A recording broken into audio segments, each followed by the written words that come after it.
ഞങ്ങളും ക്രൂശിക്കപ്പെട്ട ക്രിസ്തുവിനെ പ്രസംഗിക്കുന്നു. പാപികളെ രക്ഷിപ്പാൻ, പാപം ചുമന്നൊഴിപ്പാൻ, പാപികളെ രക്ഷിപ്പാൻ, പാപം ചുമന്നൊഴിപ്പാൻ, പാപപരിഹാരത്തിൻ യാഗമായി തീർന്ന നാഥ, പാപപരിഹാരത്തിൻ യാഗമായി തീർന്ന നാഥ, കാൽവറിയിൻ കുരിശിൽ കാണുന്ന ദൈവസ്നേഹം, കാൽവറിയിൻ കുരിശിൽ കാണുന്ന ദൈവസ്നേഹം, ദൈവകുമാരനല്ലോ എൻ പേർക്കു യാഗമായി, ദൈവകുമാരനല്ലോ എൻ പേർക്കു യാഗമായി. ദൈവത്തിന് സ്തോത്രം. പാപിയാണ് ഞാനെന്ന് നാം സമ്മതിക്കുമ്പോൾ അപ്പോൾ തന്നെ പാപത്തിൽ നിന്നുള്ള സ്വാതന്ത്ര്യം കർത്താവ് നമുക്ക് തരികയാണ്, ദാനമായി തരികയാണ്. നമ്മുടെ നീതിപ്രവൃത്തി കണ്ടിട്ടല്ല, മനോഗുണപ്രവൃത്തി കണ്ടിട്ടല്ല, നമ്മുടെ നമസ്കാരത്തിൻ്റെ മേന്മ കൊണ്ടല്ല, നമ്മുടെ ധ്യാനത്തിൻ്റെ ഗുണം കൊണ്ടല്ല. ഒരേ ഒരു കാര്യം, ഞാൻ പാപിയായ ഒരു മനുഷ്യൻ, യേശു എൻ്റെ രക്ഷകൻ, എനിക്ക് വേണ്ടി യേശു കുരിശിൽ മരിച്ചിരിക്കുന്നു. യേശുവിൻ്റെ കൈകൾ രണ്ടും കുരിശിന്മേൽ ആണിയടിച്ച് തകർന്നു, യേശുവിൻ്റെ കാലുകൾ രണ്ട് കുരിശിന്മേൽ ആണിയടിച്ച് തകർന്നു. കുരിശിൽ ആണികളാൽ അവിടുന്ന് ബന്ധിതനായി. യേശുവെ, നീ കുരിശിൽ ബന്ധിതനായതുകൊണ്ട് എൻ്റെ ബന്ധനങ്ങൾ നീ അഴിക്കുന്നത് ഞാൻ വിശ്വസിക്കുന്നു. ഇതാണ് വിശ്വാസം. യേശുവെ, നീ കുരിശിൽ ബന്ധിതനായി, ആണി കൊണ്ട് ബന്ധിതനായി. പിശാചിൻ്റെ ബന്ധനത്തിൽ നിന്ന് എന്നെ വിടുവിക്കാൻ നീ കുരിശിൽ ബന്ധിതനായി, ഞാൻ വിശ്വസിക്കുന്നു. നിൻ്റെ തിരുവിലാവിൽ നിന്നൊഴുകിയ ആ തിരുരക്തം, കർത്താവെ, എനിക്ക് പാപമോചനം തരുമെന്ന് ഞാൻ വിശ്വസിക്കുന്നു. വിശ്വാസമാണ്. ദൈവത്തിന് സ്തോത്രം. നാം പാടുമല്ലോ കുർബാനയുടെ അവസാനത്തെ ഗീതം, തൻ ബലിയാൽ പാപികളെ രക്ഷിച്ചൊരു ദൈവസുതാ, നിൻ ബലിയാലൻ കഷ്ടമാച്ചൊഴിക്കണമേ, ഗോകുൽത്തായിൽ തന്മാർവു തുറന്നോരുത്തമനേ, ദാഹം നീക്കിയിട്ടൊഴുകിയ നീരാ ചോരയാലും. തൻ്റെ ബലിയാൽ പാപിയെ രക്ഷിച്ച ദൈവസുതനായ യേശുവേ, തൻ്റെ ക്രൂശിലെ യാഗത്താൽ പാപിയെ രക്ഷിച്ച ദൈവസുതനായ യേശുവേ, നിൻ ബലിയാൽ, നീ കുരിശിൽ നീ ഏറ്റെടുത്ത മരണത്താൽ, നിൻ ബലിയാൽ എൻ കഷ്ടത മാച്ച് എൻ നോവ് ഒഴിക്കണമേ, എൻ്റെ കഷ്ടതകൾ മായ്ച്ച് കളയണമേ, എൻ്റെ നോവ് ഒഴിവാക്കി തരണമേ. ഈ ലോകത്തിലെ നോവ് മാത്രമല്ല, നിത്യതയിലെ നരകത്തിൻ്റെ വേദന ഒഴിവാക്കി തരണമേ, എൻ കഷ്ടത മായ്ച്ച് തരണമേ, നോവ് ഒഴിവാക്കി തരണമേ. ഗോകുൽത്തായിൽ തൻ മാറു തുറന്നൊരു ഉത്തമനായ മിശിഹാ തമ്പുരാനെ, നിൻ്റെ തിരുവിലാവിൽ നിന്നൊഴുകിയ ചോരയാലും നീരിനാലും എൻ്റെ അന്തർദാഹം ശമിപ്പിക്കണമേ, എൻ്റെ ആന്തരികദാഹം ശമിപ്പിക്കണമേ. ഗോകുൽത്തായിൽ തൻ തിരുമാറു തുറന്നൊരു ഉത്തമനെ, ദാഹം നീക്കിയിട്ട് ഒഴുകിയ നീരാൽ ചോര ചെയ്താലും എൻ്റെ കഷ്ടതകൾ മായ്ച്ചു തരണമേ, എൻ്റെ നോവ് ഒഴിവാക്കി തരണമേ. ദൈവത്തിന് സ്തോത്രം. പിതാക്കന്മാർക്ക് ഇതെല്ലാം അറിയാമായിരുന്നു, അതുകൊണ്ടാണ് ഈ ഗീതങ്ങളൊക്കെ എഴുതിയത്. പൂർവ്വപിതാക്കന്മാർ ഇത്ര അനുഗ്രഹീതരായിരുന്നു.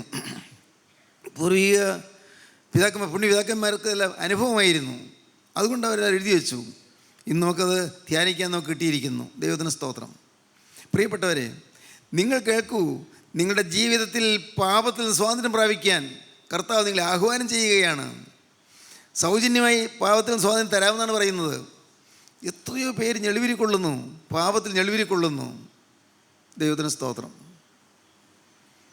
ഒരു സ്ത്രീ എൻ്റെ അടുക്കൽ വന്നു. ഒരു ഉത്തരേന്ത്യയിൽ ഒരു ജോലിയുള്ള സ്ത്രീയാണ്. ഒരു സ്റ്റേറ്റിൽ നിന്ന് വേറെ സ്റ്റേറ്റിലേക്ക് ഇടയ്ക്ക് ട്രാൻസ്ഫർ കിട്ടും. അങ്ങനെ ഒത്തിരി ഉയർന്ന നിലവാരത്തിലുള്ള ഒരു തസ്തികയിലെ ജോലി ചെയ്യുന്നത്. നമ്മുടെ സൂര്യ ടി വിയിലെ പ്രസംഗം കേട്ടിട്ടാണ് അന്ന് വന്നത്. എന്നെ കാണണമെന്ന് വിചാരിച്ച് വന്നു. നാട്ടിലാണ്, അവരുടെ വീട് നാട്ടിലാണ്, പക്ഷേ എന്നെ കാണാൻ വന്നത് പ്രസംഗം കേട്ടതുകൊണ്ടാണ്. സ്ത്രീ വന്നു, സംസാരിച്ചു, സാറേ എനിക്ക് ഒട്ടേറെ തെറ്റുകളൊക്കെ പറ്റിയിട്ടുണ്ട്, ഓഫീസിൽ തെറ്റുകൾ പറ്റിയിട്ടുണ്ട്, എൻ്റെ ജോലിയിൽ ക്രമക്കേട് വന്നിട്ടുണ്ട്, പലതരം തെറ്റുകൾ വന്നിട്ടുണ്ട്. എനിക്ക് മോചനത്തിന് എന്താണ് സാധ്യത? ഞാൻ പറഞ്ഞു, എല്ലാ പാവം നിങ്ങൾ ഹൃദയപൂർവ്വം ദുഃഖിച്ച അനുതാപത്തോടെ ഏറ്റു പറഞ്ഞാൽ മാറുമല്ലോ, ഭയപ്പെടണ്ട. ഇനിമേലിൽ പാവം ചെയ്യാതെ ജീവിച്ചാൽ മാത്രം മതി, ഒരു പാവവും വരരുത്. അക്കാര്യം ഉറപ്പാണ് സാറേ, അക്കാര്യം ഉറപ്പാണ് സാറേ. എനിക്ക് അത് ഈ പാപം മോഹിച്ച് കിട്ടിയെന്ന് എങ്ങനെയാണ് ഉറപ്പ് വരുന്നത്? എങ്ങനെയാണ് അത് എനിക്ക് മനസ്സിലാക്കാൻ പറ്റുന്നില്ലല്ലോ. നിങ്ങൾ ആത്മാർത്ഥമായി മേലിലെ പാവം വരികയില്ലെന്ന് നിങ്ങൾക്ക് തീരുമാനം എടുത്തു കഴിഞ്ഞാൽ തീർച്ചയായിട്ടും കർത്താവ് മോചനം തരും, ഭയപ്പെടേണ്ട. ഇങ്ങനെ പറഞ്ഞുകൊണ്ടിരുന്നപ്പോൾ തന്നെ ഞാൻ ദൈവത്തിൻ്റെ പരിശുദ്ധാത്മാവ് എനിക്ക് ദർശനം തന്നു. ആ സ്ത്രീയുടെ ജീവിതത്തിൽ ഒരു വലിയ തെറ്റ് വന്നിട്ടുണ്ടായിരുന്നു, മറ്റൊന്നുമല്ല. ഞാൻ പറഞ്ഞു, നിങ്ങളുടെ ജീവിതത്തിൽ നിങ്ങളുടേതല്ലാത്ത ഒരു വലിയ എമൗണ്ട് നിങ്ങളുടെ കയ്യിലുണ്ടല്ലോ, വലിയൊരു എമൗണ്ട് നിങ്ങളുടേതല്ലാത്തതാണ്. ഇല്ല സാർ, ഞാൻ ആരുടെയും മോഷ്ടിച്ചെടുത്തിട്ടില്ല, ഞാൻ ആരുടെയും വലിച്ചെടുത്തിട്ടില്ല, എനിക്ക് അക്കാര്യം എനിക്കിത് ഉറപ്പാണ്. ഞാൻ പറഞ്ഞു, ദൈവത്തിൻ്റെ പുസ്തകത്തിൽ എഴുതി വെച്ചിരിക്കുന്നത് ഞാൻ വായിച്ച് കേൾപ്പിച്ചത്. കർത്താവിൻ്റെ പുസ്തകത്തിൽ നിങ്ങളുടെ പേരിൽ വലിയൊരു എമൗണ്ട് ഉണ്ട്, അത് നിങ്ങളുടേതല്ല. അത് നിങ്ങൾ ഒഴിവാക്കിയില്ലെങ്കിൽ നിത്യനരകത്തിലേക്ക് പോകും. ആ സ്ത്രീ ഇല്ല സാർ, അങ്ങനെ ഒരിക്കലും ചെയ്തിട്ടില്ല, ഞാൻ ഒരിക്കലും എൻ്റെ എടുത്തിട്ടില്ല. ഞാൻ ഇത്രയും പറഞ്ഞിട്ട് ഞാൻ പറഞ്ഞു, നിങ്ങൾ സൗകര്യം പോലെ ചിന്തിക്കുക. ഏതായാലും സത്യം സത്യമാണ്, വചനമാണ്, ദൈവത്തിൻ്റെ ആത്മാവ് തന്നതാണ്. ഞാൻ പിന്നെ അകത്തേക്ക് കയറിപ്പോയി കുറച്ച് കഴിച്ചപ്പോൾ ഒന്നും അവൾ സ്ത്രീ പോയിട്ടില്ല. അപ്പോൾ ഞാൻ പറഞ്ഞു, എന്തെങ്കിലും പറയാനുണ്ടോ? അല്ല സാർ, എനിക്കൊരു കാര്യം ഓർമ്മ വരുന്നു. ഞാൻ ഒരിക്കൽ 2 സ്ത്രീകൾ എൻ്റെ ഓഫീസിൽ വന്നിരുന്നു. അവർ ഒരു സാമൂഹിക പ്രവർത്തകരാണ്. അവരുടെ ഒരു കൾച്ചറൽ സൊസൈറ്റിക്ക് വേണ്ടി ഒരു ലൈസൻസ് കിട്ടാനായിട്ട് എൻ്റെ അടുക്കൽ വന്നതാണ്. ലൈസൻസ് കൊടുക്കുന്ന അതോറിറ്റി ഞാനായതുകൊണ്ട് എൻ്റെ അടുക്കൽ വന്നു. ലൈസൻസ് എൻ്റെ കാര്യങ്ങളൊക്കെ ഞാൻ ചെയ്തതിന് ശേഷം അവരും പോയി, അവരതുകൊണ്ട് പോയി, ലൈസൻസ് കൊണ്ട് പോയി. പക്ഷേ അവരുടെ ഒരു ഹാൻഡ് ബാഗ് എൻ്റെ മേശപ്പുറത്തിരുന്നിരുന്നു. അവർ ഒന്ന് എടുത്തുകൊണ്ട് പോകുമെന്ന് വിചാരിച്ചു. അവർ ലോക്കൽ ട്രെയിനിന് വന്നതാണ്. ട്രെയിനിന് വന്ന ഒരു ട്രെയിനിൽ കയറിപ്പോയി കാണും. പക്ഷേ എന്നാലും ബാഗ് അന്വേഷിച്ച് അവർ തിരിച്ചു വരും ഞാൻ വിചാരിച്ചു. 3 ദിവസം എൻ്റെ മേശപ്പുറത്ത് തന്നെ ഞാൻ വെച്ചിരുന്നു. പിന്നെ ഞാനതെടുത്ത് എൻ്റെ സേഫിനകത്ത് വെച്ചു. ബാഗിൽ എന്തുണ്ടെന്ന് ഞാൻ നോക്കിയില്ല, ഞാൻ തുറന്നില്ല. അത് അവരൊന്നും കൊണ്ടുപോയിക്കൊള്ളല്ലോ. പക്ഷേ അവർ വന്നില്ല. ഏതാനും മാസങ്ങൾ ഞാൻ വെയിറ്റ് ചെയ്തു, വന്നില്ല. അങ്ങനെ ഇരിക്കെ എനിക്കൊരു വലിയൊരു എമൗണ്ട് എനിക്ക് ആവശ്യമായി വന്നു, എൻ്റെ പേഴ്സണൽ വ്യക്തിപരമായിട്ട് കാര്യത്തിന്. അതിന് ആ എമൗണ്ട് അത് പെട്ടെന്ന് എൻ്റെ മനസ്സിലേക്ക് വന്നു. ഇങ്ങനെ ഒരു ബാഗുണ്ടല്ലോ, ആ ബാഗിൽ ഒരു രൂപ വല്ലതും കാണുമോ? ഏതായാലും ഉടമസ്ഥർ വന്നില്ലല്ലോ, അത് നോക്കട്ടെ. നോക്കിയപ്പോൾ it was A huge amount. അത് വലിയൊരു എമൗണ്ടായിരുന്നു സാറേ. ഞാനത് ഉപയോഗിച്ചു. എനിക്കൊരിക്കലും എൻ്റെ വേണമെന്നില്ല, ഞാൻ ഒട്ടും ആഗ്രഹിച്ചതുമല്ല.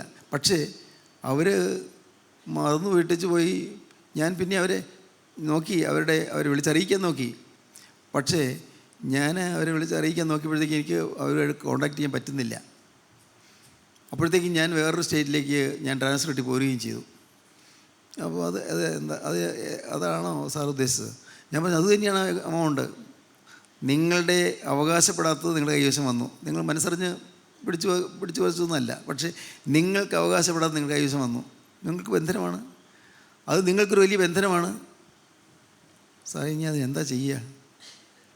അതിന് ചെയ്യേണ്ടത് മറ്റൊന്നുമല്ല. ഒന്ന്, നിങ്ങൾ ദൈവസന്നിധിയിൽ വേദനിക്കണം.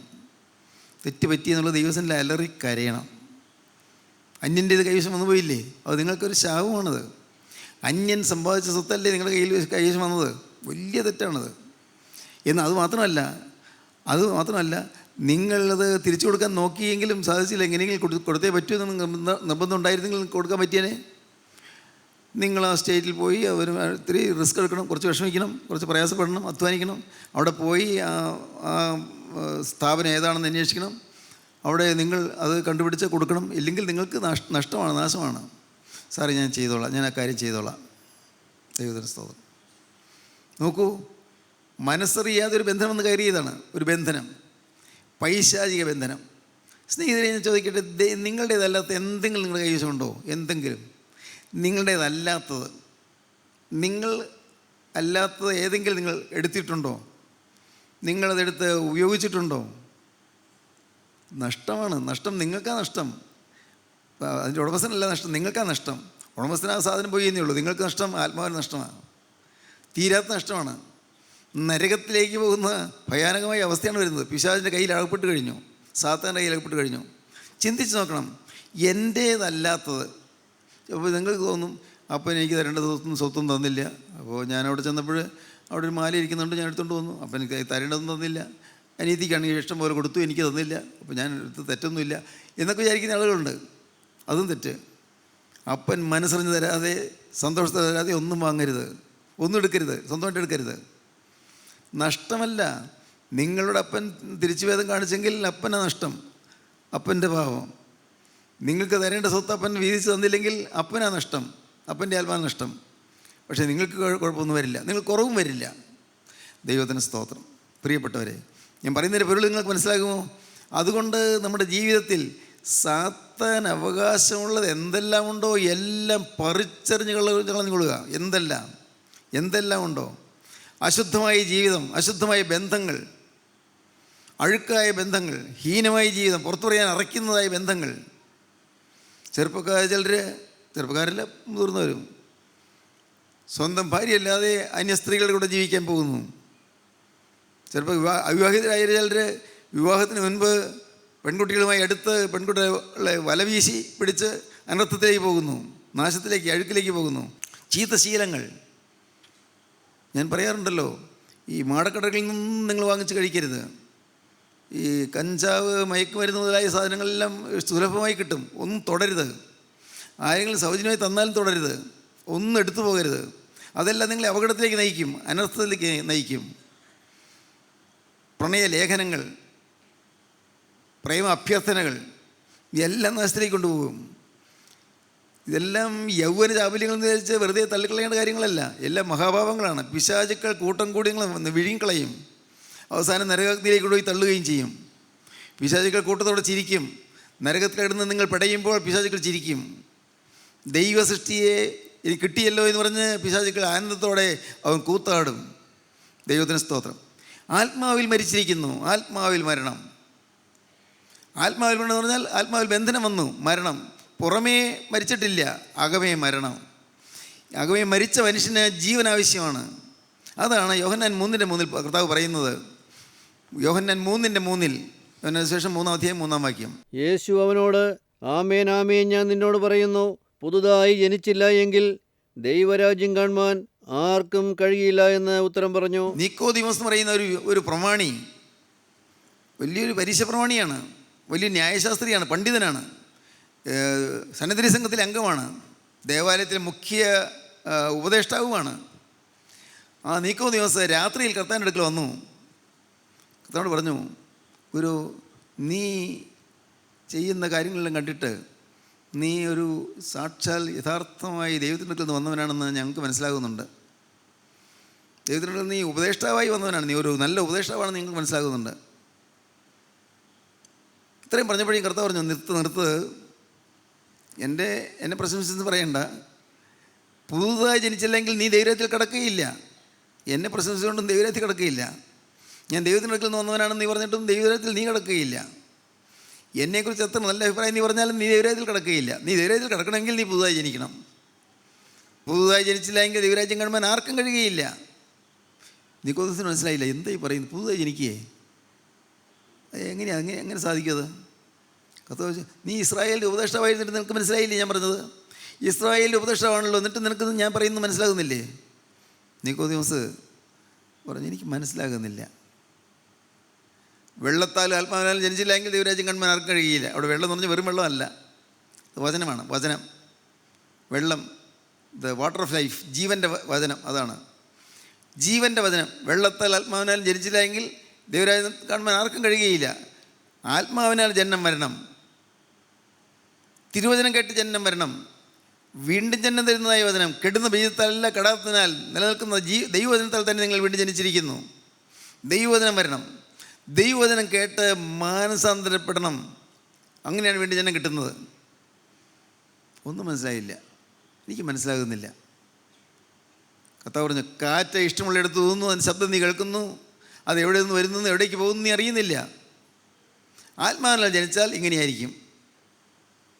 കാറ്റ് വീശുന്നു, കാറ്റ് നമുക്ക് കാണാൻ പറ്റുമോ? കാണാൻ പറ്റുമോ കാറ്റിനെ? കാണാൻ പറ്റില്ല.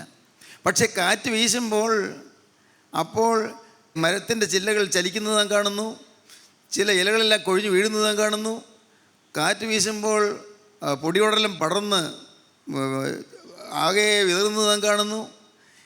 കാറ്റ് വീശുമ്പോഴുള്ള അതിൻ്റെ റിസൾട്ട് നാം കാണുന്നു, അതിൻ്റെ ഫലം നാം കാണുന്നു, കാറ്റിനെ കാണുന്നില്ല. എന്നതുപോലെ ആത്മാവിനാൽ ജനിച്ചു കഴിയുമ്പോൾ ഫലം കാണണം. ദൈവത്തിന് സ്തോത്രം. ഞാൻ പറയുന്നതൊക്കെ മനസ്സിലാക്കുന്നു. ആത്മാവിനാൽ ജനിച്ചു കഴിയുമ്പോൾ അതിൻ്റെ ഫലം കാണും.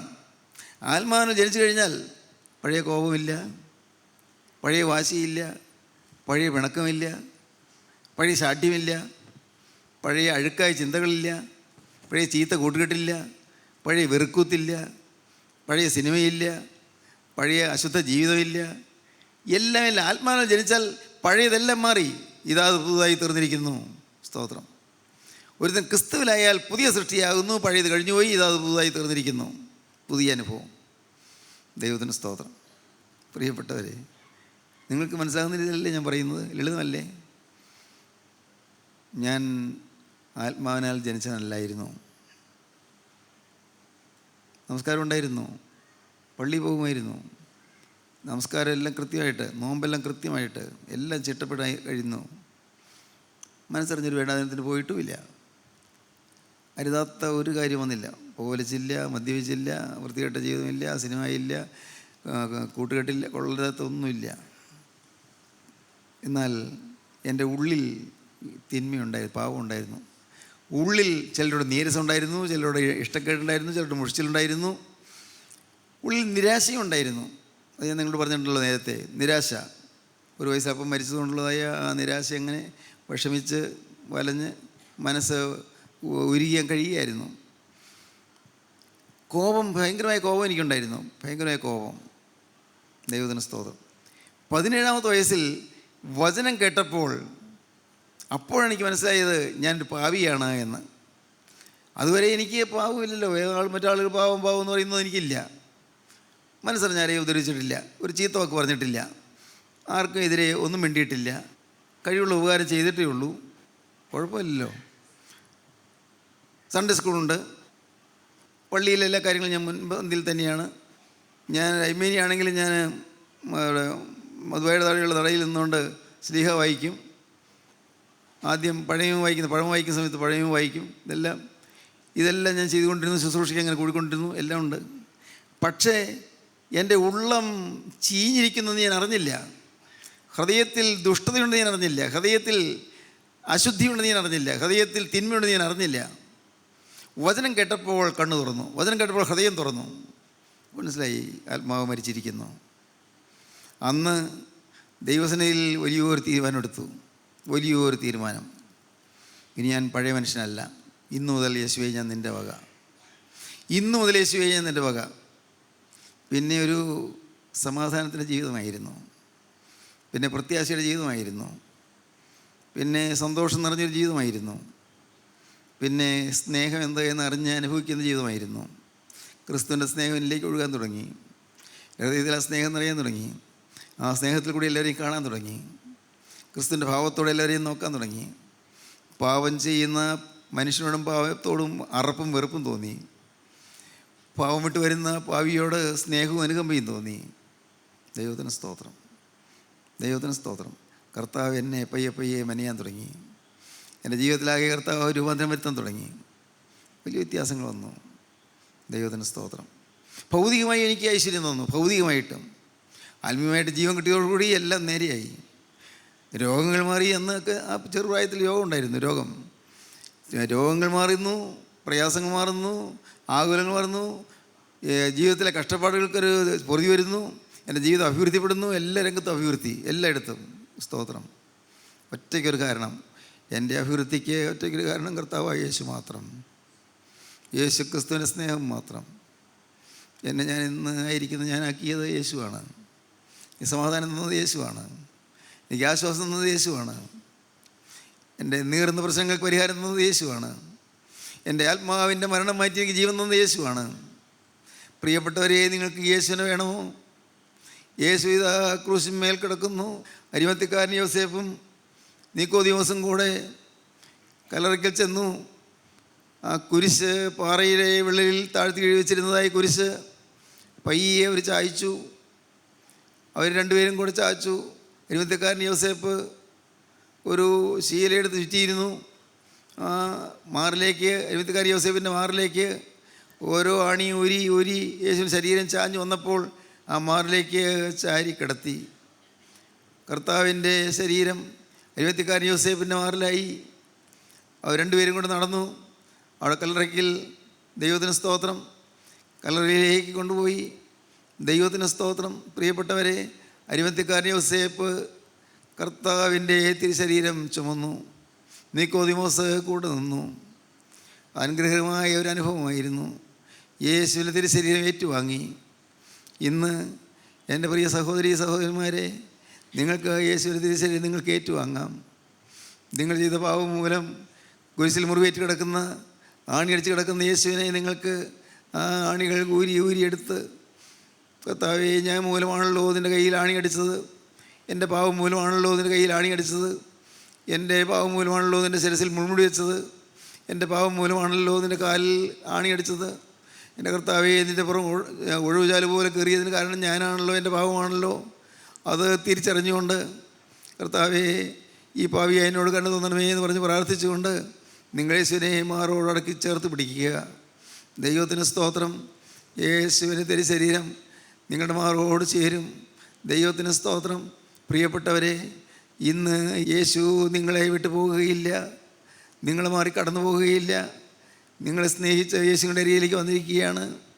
വേണമെങ്കിൽ നിങ്ങൾക്ക് യേശുവിനെയും കൂട്ടിക്കൊണ്ട് പോകാം, യേശുവിനെയും വഹിച്ചുകൊണ്ട് പോകാം. നിങ്ങൾ വഹിച്ചുകൊണ്ട് പോകുമ്പോൾ യേശു, ക്രൂശിക്കപ്പെട്ടതിനായി യേശു ഉയർത്തെഴുന്നേറ്റ് ജീവിക്കുന്നതിനായി നിങ്ങളുടെ കൂടെ വരും. അവൻ നിങ്ങളുടെ കൂടെ നടന്നു വരും. അവൻ നിങ്ങളുടെ തോളിൽ കൈയിടും. നിങ്ങളുടെ തോളിൽ അവൻ്റെ കൈ വെച്ചുകൊണ്ട് നിങ്ങളെയും കൂട്ടിക്കൊണ്ട് അവൻ നടക്കും. ദൈവത്തിന് സ്തോത്രം. ശുഭകരമായ വഴിയിൽ കൂടി അവൻ നിങ്ങളെ ചേർത്തുകൊണ്ട് നടക്കും. ദൈവത്തിന് സ്തോത്രം. പാപത്തിൻ്റെ വഴിയിലേക്ക് നിങ്ങൾ പോകാതെ അവൻ തടുക്കും. എപ്പോഴും നിങ്ങളോട് കൂടെ ഇരിക്കും. അന്ത്യത്തോളം നിങ്ങൾ നടത്തും. നിത്യ പറുദീസായിലേക്ക് അവൻ ചേർക്കും. നിങ്ങൾ നിത്യ ജീവൻ്റെ അനുഭവത്തിലേക്ക് നയിക്കും. നിങ്ങളുടെ ഭാവി ശോഭനമാകും.